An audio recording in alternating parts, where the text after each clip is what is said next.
At inutusan nga ni Elder Shang ang lalaki na puntahan at welcome ang tatay ni Wang Ying na si Patriarch Wang Hong.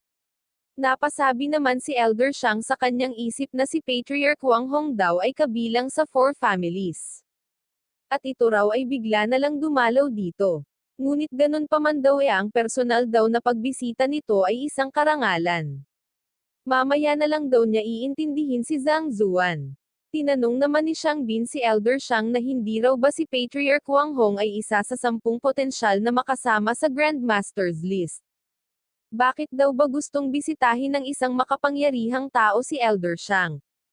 Sumagot naman si Elder Shang at sinabing marahil raw ay dahil kay Wang Sao. Nagtaka naman si Shang Bin nang marinig ito. Sumagot naman si Elder Shang na si Wang Sao daw ay anak ni Patriarch Wang Hong. At ito raw ang nakatadhanang pumalit bilang patriarch ng Wang family sa hinaharap. Ito raw ay tinanggap ni Elder Shang bilang mag-aaral at matagumpay na si nanay at ito raw ngayon ay nasa level 4 body nourishing stage na. At mukhang nandito ang patriarch upang magpasalamat sa kanya. Tinanong naman ni Zhang Zuan si Shen Biro kung si Wang Sao daw ba ay mag-aaral ni Elder Shang. Sumagot naman si Shen Biro ng oo at sinabihan si Zhang Zuan na maghanap na raw ito ng pagkakataong makaalis. Dahil si Elder Shang daw ay laban kay Zhang Zuan at ngayon ito raw ay suportado na ng Wang family. Siguradong magiging makapangyarihan at maimpluwensya daw si Elder Shang sa hinaharap. At kung mananatili raw si Zhang Zuan sa academy siguradong mahihirapan lang daw ito. Sumagot naman si Zhang Zuan na hihintayin na lang daw niya ang araw na yon at titingnan kung ano ang mangyayari. Nagulat naman si Shen Biro nang marinig ito. Napasabi ito sa kanyang isip na gusto niya lang daw tulungan si Zhang Zuan ngunit ito raw ay walang pakialam. At makikita ngang masayang binati ni Patriarch Wang Hong si Elder Yang at sinabing matagal na raw silang hindi nagkita. Winelcome naman ito ni Elder Shang. At sinabing ikinasisya niya raw ang pagpunta nito. Sabihin lang daw ng patriarch kung ano ang magagawa para rito. Ang pagbisita daw nito ay isang malaking karangalan. Nasiyahan naman ang patriarch nang marinig ito at sinabing sa katunayan siya raw ay pumunta upang humingi ng pabor. Sinabi naman ni Elder Shang na sabihin lang daw nito kung ano ang kailangan niya. Sinabi naman ng patriarch na ito raw ay tungkol sa kanyang anak na si Wang Ying. Sinasabi raw na ang guro nito ay nagngangalang Zhang Zuan. Nasaan daw ba ito ngayon? Sinabi naman ni Elder Shang na ito raw ay ibang klaseng pagkakataon at itinuro ang kinaroroonan ni Zhang Zuan. Napasabi naman si Kaohsiung na deserve daw ni Zhang Zuan ang paparating. Ang lakas daw ng loob nito na lokohin ang anak ni Mr. Wang. Mukhang masasangkot daw ito sa gulo. Nasiyahan naman sa pangyayaring ito si Shang Bin at napasabi sa kanyang isip na mukhang madadaganan daw ng kamalasan si Zhang Zuan. Hindi raw gaya ng ibang mga teacher sa academy, si Mr. Wang daw ay strikto at walang pakialam sa rules. Napaisip naman si Zhang Zuan na ito raw pala ang tatay ni Wang Ying. Makikita ngang palapit na si Mr. Wang kay Zhang Zuan at napasabi naman si Elder Yang na ano raw ba ang gagawin nito. Maya-maya pa ay makikitang lumuhad si Mr. Wang sa harapan ni Zhang Zuan at sinabing ikinagagalak niya raw itong makilala. Na siya namang ikinagulat ni Shen Biro. At ng iba pa. Napasabi naman si Elder Shang na hindi raw ba paparusahan nito si Zhang Zuan. Napatanong naman si Kaohsiung sa kanyang isip kung nananaginip lang daw ba siya paano raw ito nangyari. Bakit daw lumuhad ito sa harap ni Zhang Zuan? Sinabi naman ni Shang Bin na ito raw ay hindi totoo. Ang dapat daw sinigawan na ni Mr. Wang si Zhang Zuan at patayin ito sa bogbog. Nakiusap naman si Zhang Zuan kay Mr. Wang na tumayo daw ito. Para saan daw ba ang ginagawa nito? Sumagot naman si Mr. Wang na pinagaling daw ni Zhang Zuan ang mga binti ng kanyang anak at binigyan niya rin daw ito ng malalim na kaalaman, kaya gusto niya rong personal na magpasalamat. Sinabi naman ni Zhang Zuan na walang anuman daw ito. Si Wang Ying daw ay mag-aaral niya kaya tungkulin niya raw na cultivate ito. Napasabi naman si Elder Mo na ang role daw ng isang guro ay gabayan ang kanyang mag-aaral sa tamang landas. Bigyan ng kaalaman at resolbahin ang mga pagdududa nito. At ekinote nito ang sinabi ni Zhang Zuan. At sinabing walang duda raw na ang pagtitiwala ni Liu Yang kay Zhang Zuan ay nakaka-attribute sa kanyang great spirit. Maya-maya pa ay sinabi ni Elder Mo kay Mr. Wang na hindi raw kailangang personal na pumunta nito kahit si Zhang Zuan daw ang guro ni Wang Ying. Nagulat naman si Mr. Wang nang marinig ito at sinambit ang pangalan ni Elder Mo. Sinagot naman ni Mr. Wang si Elder Mo at sinabing napakatalino daw talaga nito. Mayroon daw talaga siyang iba pang pinunta dito. Gusto niya rong humingi ng pabor kay Elder Shang. Sinabi naman ni Elder Mo kay Mr. Wang na sabihin lang daw nito kung ano ang maitutulong niya at gagawin niya raw ang kanyang makakaya. Sinabi naman ni Mr. Wang na ang anak niya raw na lalaki ay nag-aaral sa klase ni Elder Shang sa mga araw na ito. Hindi pa raw siya pumunta rito para magpasalamat sa hard work ni Elder Shang. Kaya tanggapin niya raw ang kaunting regalo na ito. Sumagot naman si Elder Shang na talaga rong ikinasisya niya ito. Ngunit tungkulin niya raw na magturo at mag-cultivate ng mga mag-aaral. Hindi niya raw matatanggap ang regalong ito ngunit ganun pa man salamat daw. Napasabi naman si Elder Shang sa kanyang isip na ano raw ba ang ginagawa ni Mr. Wang, si Elder Mo raw na mula sa Teacher Union ay nandito. Bakit daw ito magbibigay ng regalo sa harap nito? Sinabi naman ni Mr. Wang na napapahanga daw siya sa moralidad ni Elder Shang. Ang totoo raw talaga siya raw ay pumunta rito upang discuss ang isang bagay kay Elder Shang. Mayroon dong masamang nangyari sa cultivation ng kanyang anak na lalaki sa mga araw na ito. At ang mga lessons daw ni Elder Shang ay hindi akma sa kanyang anak. Maaari daw ba nitong drop out si Wang Cao sa klase niya? Nagulat naman si Elder Shang nang marinig ito at napasabi sa kanyang isip na si Wang Cao daw ay natututo ng mabuti, bakit daw gusto nitong drop out niya ito. At dinagdag pa ni Mr. Wang na sana raw sumang-ayon si Elder Shang dito. Napabuntong hininga naman si Elder Shang at napasabi sa kanyang isip na hindi raw ba ito maaaring sabihin ng private ni Mr. Wang. Bakit niya raw ito sinasabi sa harap ng maraming tao? At sinabi nito kay Mr. Wang na ngayon daw na nakapagdesisyon na ang anak nito syempre naman daw papayag siya. At makikita ngang pinatakan ng dugo ni Elder Shang ang token at sinabi sa kanyang isip na ang pag-drop out daw ng isang mag-aaral ay nangangahulugan na inferior ang teaching skills ng isang guro. Ito raw ay sampal sa kanyang pagmumukha. Napakawalang muwang niya raw na mag-isip na si Mr. Wang ay pumunta rito para mag-beg sa kanya ng anuman. Ngunit ang kinalabasan daw gusto palang mag-drop out ng anak ni Mr. Wang mula sa kanyang klase. At napamurang kapag kumalat daw ang balitang ito siguradong matatanggol daw siya bilang director ng Office of Academic Affairs. Maya-maya pa ay iniabot ni Elder Shang ang token kay Mr. Wang at sinabing natapos niya na rong burahin ang pangalan ni Wang Cao sa kanyang klase. Nagpasalamat naman dito si Mr. Wang. Sinabi naman ni Elder Shang na okay lang daw yun. Ang guro at mag-aaral daw ay mayroong free choice. Kaya understandable na mag-drop out ang isang mag-aaral mula sa kanyang klase kung pakiramdam nito na hindi na siya nag-pay fit in. At sinabi ni Elder Shang na kay Mr. Wang na maaari daw ba siyang magtanong kung sino ang prefer ni Wang Cao na maging guro niya. Sinabi naman ni Mr. Wang na nakapag-decide na raw siya para rito. At tinanong ni Mr. Wang si Zhang Zuan kung eligible na raw ba ang kanyang anak na si Wang Cao na maging mag-aaral nito. Na siya namang ikinagulat ng lahat. At makikitang sumirit ang dugo sa bunganga ni Elder Shang. At sinabi sa kanyang isip na nagbibiro daw ba si Mr. Wang. Nag-drop out daw ang anak nito mula sa kanya upang maging mag-aaral ng isang guro na 0 ang naging score sa Teacher's Qualifications Assessment. Napasabi naman si Kaohsiung na ano raw ba ang nangyayari. Napasabi naman si Shang Bin sa kanyang isip na nasisiraan na raw ba ng bait si Mr. Wang. Bakit daw nag-drop out si Wang Cao mula sa kanyang lolo? At gusto pa raw nito na maging guro ang isang walang silbi.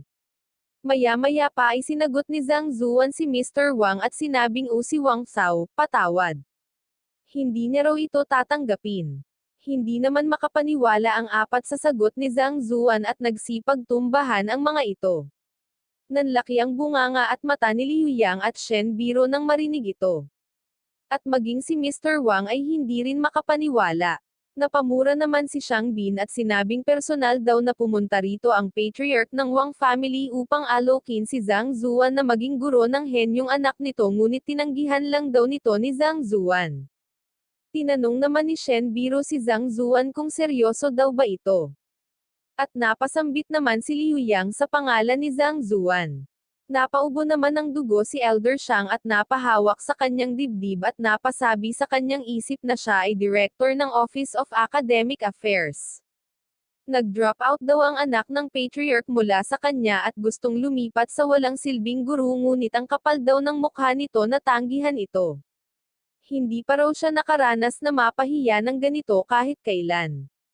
Sinabi naman ni Elder Mo na nagbago na raw ang pananaw niya kay Zhang Zuan ngunit mukhang ina-underestimate niya pa rin daw ito. Mukhang mas capable pa raw ito kaysa sa inaakala niya. Hindi mo siya matatanggap, tanong naman ni Mr. Wang. Sumagot naman si Zhang Zuan ng hindi. Napasabi naman si Zhang Zuan sa kanyang isip na hindi raw ba sinabi ni Wang Sao ang nangyari sa kanila noong nakaraang araw. Sinabi naman ni Mr. Wang na alam niya raw na ang anak niya ay pabaya. Hindi raw nito na-recognize ang talent ni Zhang Zuan noon. At nang insulto pa ito. Sana raw ay wag itong dibdibin ni Zhang Zuan dahil bata pa raw ito at hindi pa nagbibehave ng maayos. Sumigaw naman si Kaohsiung at sinabihan si Mr. Wang na wag niya rong sabihin ang mga bagay na ito. Hiidi raw dahil doon kaya ni-reject ni Zhang Zuan ang anak niya. Nagtaka naman si Mr. Wang nang marinig ito. Dinagdag pa ni Kaohsiung na si Zhang Zuan ay isa lamang martial artist na nasa level 3 ng Chi Formation stage samantalang si Wang Sao ay nasa level 4 na ng Body Nourishing stage. Si Zhang Zuan daw ay mas mahina kumpara sa kay Wang Sao.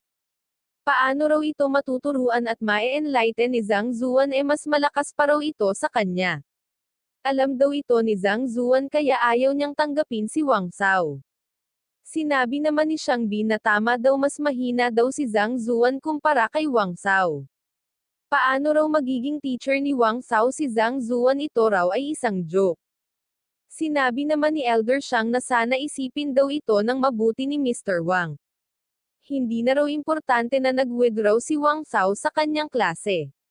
Ngunit kapag pinili daw nito ang mas mahina kaysa sa kanya natatakot daw siya na hindi magiging maganda ang cultivation journey nito. At lihim na napatawa ang tatlo. Sinabi naman ni Mr. Wang sa kanyang isip na sinabi daw sa kanila ni Wang Ying na si Zhang Zuan daw ay nagtataglay ng nakamamanghang teaching method. Ngunit hindi niya raw alam ang tunay na cultivation base nito. Sinabi naman ni Kaohsiung kay Zhang Zuan na wag na daw itong magpanggap. Maaari daw na maloko nito ang mga level 3 na mga martial artists ngunit hindi raw nito maloloko ang mga senior students. Sumang-ayon naman si Elder Xiang kay Kaohsiung at sinabing tama raw ito. Hindi pa raw naka-breakthrough sa level 4 si Zhang Zuan. Kaya hindi raw nito alam kung paano turuan at cultivate ang mga mag-aaral na nasa body nourishing stage. Sumagot naman si Mr. Wang na ngunit sinabi raw sa kanya ni Wang Sao na sinalo daw ni Zhang Zuan ang kanyang ultimate blow gamit lamang ang dalawang daliri. At sigurado daw siya na hindi iyon kayang gawin ng mga martial artists na nasa Chi Formation stage. Natawa naman si Xiang Bin nang marinig ito at sinabing kahit gumawa raw ito ng excuse upang hindi ito mapahiya gawin naman daw sana nitong kapanipaniwala. Dinagdag pa ni Kaohsiung na ang lakas daw ng level martial artist na nasa body nourishing stage ay lagpas sa 700 kg. Kaya imposible daw ito na masangga ni Zhang Zuan. Tapos dalawang daliri pa raw. Sa tingin daw ba ni Mr. Wang na si Zhang Zuan na nakakuha ng 0 sa Teacher's Qualifications Assessment naabot na ang acupoint opening stage kagaya ng mga elders? Sumagot naman si Liu Yang na ngunit nakita niya raw na sinangga ni Zhang Zuan ang atake ni Wang Sao gamit lamang ang dalawang daliri. Napasabi naman si Shen Biro sa kanyang isip na ang reaction daw ng mag-aaral ay hindi nagsisinungaling, mukhang totoo raw ito. Sinabi naman ni Elder Xiang kay Mr. Wang na ito raw ay master ng cultivation. Naniniwala raw ba talaga ito na kayang sanggahin ng martial artist na hindi naabot ang middle acupoint opening stage ang atake ni Wang Sao gamit lamang ang dalawang daliri? At kahit gusto niya raw na maging guro ni Wang Cao si Zhang Zuan ay hindi niya raw kailangang i-boost ng ganito ang prestige ni Zhang Zuan. Maya-maya pa ay tinawag na naman ng lalaki si Elder Shang. Ano raw ba ito? Tanong naman ni Elder Shang. Sumagot naman ang lalaki na mayroon dong isang tao na naghahanap kay Zhang Zuan. Isang tao na naman na naghahanap kay Zhang Zuan, sino raw ba ito? Sambit naman ni Elder Shang. Ano raw ba ang meron ngayon, bakit ang dami daw nang naghahanap kay Zhang Zuan? Sumagot naman ang lalaki na ito raw ay si Young Lord Bison. Ang anak na lalaki ng Lord South Defender. Sumigaw naman si Elder Shang na bakit hindi niya raw ito pinapasok agad, papasukin niya na raw ito. Nataranta namang sumunod ang lalaki. Napaisip naman si Elder Mo na Young Lord Bison, ang Lord South Defender daw ay bumalik sa Changshuan Kingdom upang mag-report kailan lang. At mukhang sinama raw nito ang kanyang anak na lalaki na si Young Lord Bison. At ito ay nagtaka kung bakit bibisitahin daw nito si Zhang Zuan na isang lousy at mahinang guro samantalang ito ay isang top genius at nag-iisang anak na lalaki ng isang prominent official. Hindi raw ito nagko-connect. Napasabi naman si Shen Biro sa kanyang isip na kilala daw ba ni Zhang Zuan si Young Lord Bison. Ngunit napakalayo daw ng status nila sa isa't isa. Maya-maya pa ay pumasok na si Bison. Binati naman ito ng lahat maliban kay Zhang Zuan. Maya-maya pa ay masaya nitong kinawayan si Zhang Zuan. Nagtanong naman si Zhang Zuan kung bakit daw ito nandito. Binunggo naman ito si Zhang Zuan at sinabing aalis na raw siya kapag natapos na ang duty ng kanyang ama at malapit na raw yun. Kaya kailangan niya na raw magsimulang matuto kay Zhang Zuan as soon as possible. At magsikap na makapasa sa test nito. Hindi naman makapaniwala ang apat sa kanilang nasaksihan. Napasabi naman si Shang Bin sa kanyang isip na paano raw nangyari na napaka-close ni Zhang Zuan at Young Lord Bison sa isa't isa. Napasabi naman si Elder Shang sa kanyang isip na hindi raw ba isa lamang teacher si Zhang Zuan, bakit daw ganito ito kausapin ni Young Lord Bison. Maya-maya pa ay sinigawan nito si Zhang Zuan at sinabing napakabastos daw nito. Bakit niya raw kinakausap si Young Lord Bison sa ganoong paraan? Magbaw raw ito. Ito raw ay walang magandang manners para sa isang teacher. Mag-behave daw ito ng tama. Makikita namang naiinis na lumingon si Bison. Sinabi naman ni Elder Shang kay Bison na wag daw sana itong ma-offend. Si Zhang Zuan daw ay napakahina at walang manners. Ngunit sumigaw lang si Bison na tumahimik daw ito, sino raw ba ito? Si Zhang Zuan daw ay maituturing niya na nalolo kung ang pag-uusapan ay seniority. Tingnan daw nito ang dila nito. Mayroon daw ba itong death wish? Napasabi naman si Zhang Zuan sa kanyang isip na hindi raw ba alam ni Bison na gusto niya lang ng low profile. Makikita namang nagulat ang lahat sa sinabi ni Bison at tila nag-crack ang willpower. Makikita naman ang labis na pagkagulat ni Elder Shang at napasabi ito sa kanyang isip na ang tatay daw ni Bison ay ang Lord South Defender at ito raw ay magkapareho ng seniority sa kamahalan. Tapos sasabihin daw nito na lolo niya raw si Zhang Zuan kung ang pag-uusapan ay seniority, ang ibig sabihin daw ba nun mas higit pa si Zhang Zuan kaysa sa senior ng kamahalan. Napasabi naman si Kaohsiung sa kanyang isip na ano raw ba ang nangyayari. Napatanong naman si Elder Mo sa kanyang isip kung sino raw ba itong si Zhang Zuan. Bakit daw ito itinetrata ni Young Lord Bison na parang lolo? Dinagdag pa ni Bison na si Zhang Zuan daw ay isang master ng painting at calligraphy. At ito raw ay 3 beses na mas malakas kaysa sa kanya. Napasabi naman sa kanyang isip si Zhang Zuan na tama na raw paano na raw siya maglalaylo sa future nito. Idinagdag pa ni Bison na tinawag pa raw ni Elder Shang si Zhang Zuan na clumsy at walang manners. Hinahanap raw ba talaga nito ang kanyang katapusan? Humingi naman ng tawad si Elder Shang dito. Sumagot naman si Bison na mabuti naman daw kung ganoon. At kung siya raw ay magiging honest, niligtas niya raw ang buhay nito.